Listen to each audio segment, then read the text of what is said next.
The problem here, folks, is that right now you have an entire global population that is extremely traumatized, some more than others, but everybody is traumatized. And anybody that has taken critical incident stress debriefing or knows even just a little bit about trauma is that trauma affects everyone. There's a price to be paid when you're exposed to trauma. There's a wear and tear on the human body, and if it is not addressed within a timely fashion, it has the ability to develop from just sort of a trauma into a mental illness. And so what's going to happen is whenever the time comes when the pandemic is officially comes to an end, and people start going back to work, everybody is going to be so excited. They're going to be so happy. They're going to be in this euphoric state, and they're going to go back to work, and nobody's going to have any problems.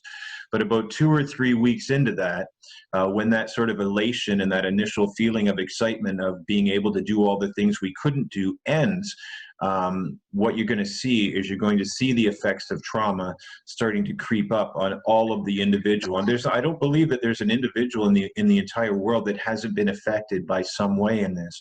And so what that represents for the workforce, the international workforce, is you've got your company, you've got the people that work for you, you have all of your employees. What can you do to help mitigate the effects of that trauma as an employer? For number one, because you care about the wellness of your employees, but let's be honest, number two, you care about your business. And if you have an entire workplace that's been traumatized, a large percentage of them will probably have more symptoms than others, but even that large percentage, that jeopardizes your ability to do business and to be sort of successful. And so that's where workplace homeostasis was birthed.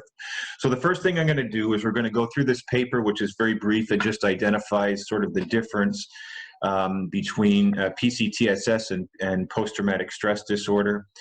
As the world at large scrambles to identify, contain, and control the COVID-19 virus, once the medical community has won the battle against the virus and the hope of a more normal way of life is in the near future, we need to prepare to deal with the newest enemy of reestablishing a normal life, and that is post-COVID-19 traumatic stress syndrome.